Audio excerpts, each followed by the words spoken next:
नमस्कार दोस्तों, मैं हूं राजेश शर्मा लेकर हाजिर आपके लिए आपकी सेहत का रखवाला प्रोग्राम। दोस्तों, हमारे इस प्रोग्राम में Hakim Tilakraj Kapoor hospital private limited Jalandhar के एक्सपर्ट डॉक्टर नवनीत कपूर जी तशरीफ़ फरमा हैं।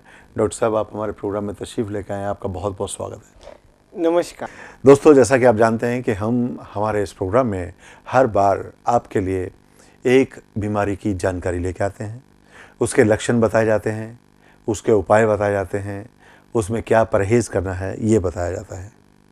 हम हमारे प्रोग्राम में जहां चर्चा कर रहे थे शुगर के बारे में, यानी डायबिटीज़ के बारे में, मोटापे के बारे में, ब्लड प्रेशर के बारे में, दिल की बीमारियों के बारे में, वहीं हमारे कुछ और दोस्तों ने हमसे कुछ और बीमारियों के बारे में पूछा है, जिसमें अधरंग, कद लंबा कैसे करें, बालों का झड़ना, चेहरे की छाइयाँ और बहुत सारी बीमारियाँ। आज हम जिस बीमारी की चर्चा कर रहे हैं उसके बारे में हमें बहुत सारे लोगों ने एसएमएस किए हैं, फ़ोन कॉल्स आई हैं, यानी वो बीमारी है दमा। दमा क्या है, क्यों होता है, इसमें क्या क्या उपाय करने चाहिए, क्या दवा उपलब्ध है आयुर्वेद में, यूनानी पद्धति में, नेचुरोपैथी में या पंचकर्मा में, इसके बारे में हम चर्चा करेंगे हमारे इस प्रोग्राम में डॉक्टर नवनीत कपूर जी के साथ। तो डॉक्टर साहब, सबसे पहले आप हमारे दोस्तों को ये बताइए कि दमा क्या है। दमा एक श्वास रोग है शर्मा जी। जब आदमी का सांस रुकता है या उसे सांस लेने में तकलीफ होती है या वो ये महसूस करता है कि उसे सांस किस कारण नहीं आ रहा, तो हमें देखना होता है कि किस कारण ये तकलीफ महसूस हो रही है। जब रेशे के कारण चेस्ट इन्फेक्शन होती है उसके बाद आदमी का सांस फूलता है, लंग्स वीक हो जाते हैं, तब हमें देखना होता है कि कहीं उसे दमा तो नहीं, कहीं ये टीबी तो नहीं। इसके लक्षण क्या है, किस तरीके से हमें पता चल सकता है कि ये दमा है या एलर्जी है?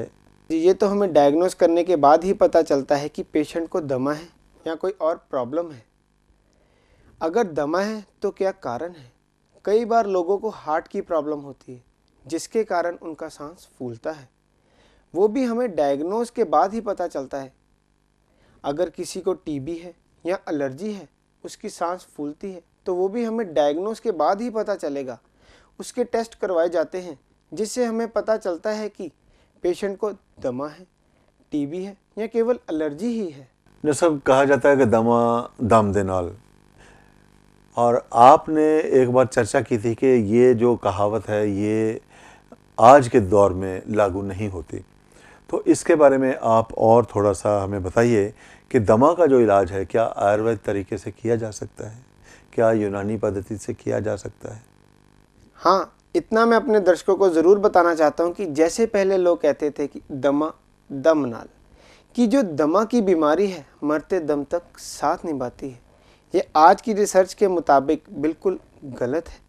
आज की डेट में आयुर्वेदिक, यूनानी, पंचकर्मा व नेचुरोपैथी द्वारा दमा की बीमारी को काफ़ी हद तक कंट्रोल किया जा सकता है और उसका उपचार किया जा सकता है, जिससे पेशेंट को काफ़ी रिलीफ मिलती है। दोस्तों, अक्सर ये देखने में आता है कि जब भी मौसम की तब्दीली होती है, यानी जब मौसम चेंज होता है या फसल काटने का समय आता है, तो कुछ लोगों को इसकी शिकायत हो जाती है। क्या ये एक एलर्जी है या दमा है, इसके बारे में हम पूछना चाहेंगे डॉक्टर साहब से कि डॉक्टर साहब, जब फसल कटती है या रुत में कोई चेंज आती है तो इसके क्या असर होते हैं आम इंसान पर?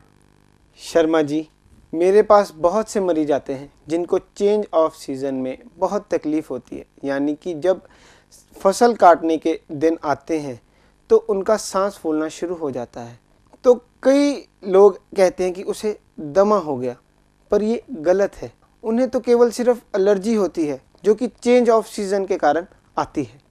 शर्मा जी, कि जो रोगी ने टेस्ट करवाए हैं, क्या उसकी रिपोर्ट में आया है, ये एक अच्छा वेल क्वालिफाइड डॉक्टर, हकीम या आयुर्वेद आचार्य ही देख सकता है कि उसे क्या तकलीफ़ आई है। अगर टेस्ट सही है तो उसे क्या दवा देनी है, क्या उसका इलाज करना है, ये एक वेल क्वालिफाइड डॉक्टर ही बता सकता है। हाँ, अपने दर्शकों को एक बार दोबारा मैं फिर बताना चाहता हूँ कि आयुर्वेदिक, यूनानी, पंचकर्मा व नेचुरोपैथी में दमा का बहुत इलाज है। इससे घबराने की कोई ज़रूरत नहीं।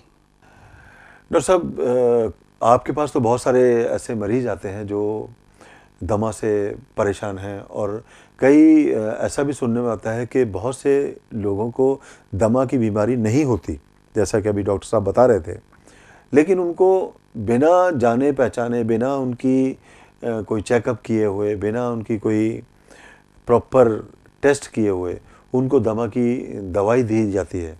तो क्या ये संभव है कि उनको दमा की बीमारी ना हो और उनको कोई और दवाई दे के उनको ठीक किया जाता हो? कल मेरे पास एक 6 साल का बच्चा आया जिसको चेंज ऑफ सीज़न के कारण तकलीफ़ हो रही थी, तो उन्होंने खुद ही ओड़ तोड़ इलाज करना शुरू कर दिया। ओड़ तोड़ इलाज करने से क्या हुआ कि उसकी एलर्जी दमा का रूप धारण कर गई, पर हमने आयुर्वेदिक, यूनानी, पंचकर्मा में उसका इतना अच्छा इलाज किया कि उसकी बीमारी को हम काफ़ी कंट्रोल में ले आए। शर्मा जी, मैं अपने दर्शकों को एक और बहुत ज़रूरी बात बताना चाहता हूँ कि अगर किसी के फेफड़े रेशे के कारण ज़्यादा ख़राब हो जाएं या ओड़ तोड़ इलाज करने से ज़्यादा ख़राब हो जाएं, तो सिचुएशन काफ़ी क्रिटिकल हो सकती है। दोस्तों, आप सुन रहे हैं, देख रहे हैं हमारा ये प्रोग्राम, जिसमें हम चर्चा कर रहे हैं आज दमा के बारे में। दमा के बारे में चर्चा के दौरान मैं आपसे एक बार फिर गुजारिश करना चाहता हूँ कि अगर आपकी जान पहचान में, अगर आपके आस पड़ोस में किसी को ये बीमारी है, तो ये छुआछूत की बीमारी नहीं है। इस बीमारी से बचा जा सकता है अगर आप प्रॉपर तरीके से आयुर्वेदिक में या यूनानी पद्धति में या किसी और पद्धति में इसका इलाज करवाते हैं माहिर डॉक्टर से, माहिर वैद्य से, माहिर हकीम से। तो मैं एक बार फिर आपको कहना चाहूँगा कि आप ज़रा इस प्रोग्राम को और ध्यान से सुनते रहिए ताकि आप इस प्रोग्राम से फ़ायदा उठा सकें। डॉक्टर साहब, आयुर्वेद तरीके से अगर इसको ठीक किया जाए तो आप कौन सी दवा देते हैं, कौन कौन सी भस्में देते हैं, या कौन कौन से आप फार्मूले इस्तेमाल करते हैं?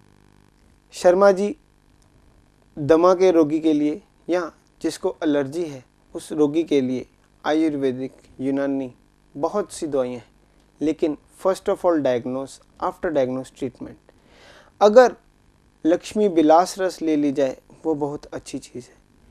गर्म पानी में नमक थोड़ा सा डालकर, जिनको हम गरारे कहते हैं, वो कर लें, वो बहुत अच्छी चीज़ है।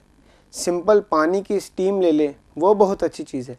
But first of all diagnose, after diagnose treatment. हमारे हॉस्पिटल में दमा के रोगी के लिए पंचकर्मा में भी बहुत उपचार है। नस्यकर्म करवाया जाता है, उद्वर्तन करवाया जाता है, but first of all diagnose, after diagnose treatment. जैसे इसमें कोई ऐसा है कि अगर कोई ऐसे परहेज़ किए जाएं जो इस बीमारी को काफ़ी हद तक आराम दे सकें, तो आप हमें परहेज़ के बारे में थोड़ा सा और बताइए। शर्मा जी, परहेज़ के लिए मैं आपको इस रोग के लिए ज़रूर बताना चाहता हूँ कि रोगी को ठंडी चीज़ें नहीं लेनी चाहिए, चाटी की लस्सी नहीं पीनी चाहिए, जूसी स्कंजवी नहीं लेने चाहिए। तो देखा डॉक्टर साहब ने हमें इस प्रोग्राम में कितनी महत्वपूर्ण जानकारी दी है दमा के बारे में। दोस्तों, हमें उम्मीद है कि आप इस प्रोग्राम से फ़ायदा उठाएंगे। इस प्रोग्राम की जानकारी को आप ताउम्र अपने किसी भी चाहने वाले को, अगर ये बीमारी है, उसे बीमारी से निजात दिलवाने के लिए इस्तेमाल करेंगे। मैं आपकी तरफ से एक बार फिर Hakim Tilakraj Kapoor hospital private limited Jalandhar के माहिर डॉक्टर नवनीत कपूर जी का धन्यवाद करता हूँ। डॉक्टर साहब, थैंक यू, आप हमारे प्रोग्राम में तशरीफ़ लेके आए। दोस्तों, आप अपनी राय भेज सकते हैं, आप अपना सुझाव भेज सकते हैं। अगर आप कुछ पूछना चाहते हैं हमारे एक्सपर्ट डॉक्टर से, तो आप हमें लिख सकते हैं, फ़ोन कर सकते हैं। आपको हमारा ये प्रोग्राम सेहत संभाल कैसा लगा? अगर आपके पास कोई सुझाव है या आप कोई राय लेना चाहते हैं तो आप हमसे संपर्क करें। हमारा पता है हकीम तिलकराज कपूर, ऑपोजिट दूरदर्शन केंद्र, जालंधर। फ़ोन नंबर 01812401 हमें उम्मीद है कि आप हमारे आने वाले प्रोग्रामों में जब हम चर्चा करेंगे शुगर के बारे में, मोटापा के बारे में, बवासीर के बारे में, अधरंग के बारे में, जोड़ों के दर्द के बारे में, दिल की बीमारियों के बारे में, बालों के झड़ने के बारे में, कद लंबा करने के बारे में, तो आप फ़ायदा उठाएंगे। अब आज्ञा दीजिए, देखना ना भूलिएगा, सुनना ना भूलिएगा हमारा ये प्रोग्राम ख़ास आपके लिए। तब तक नमस्कार।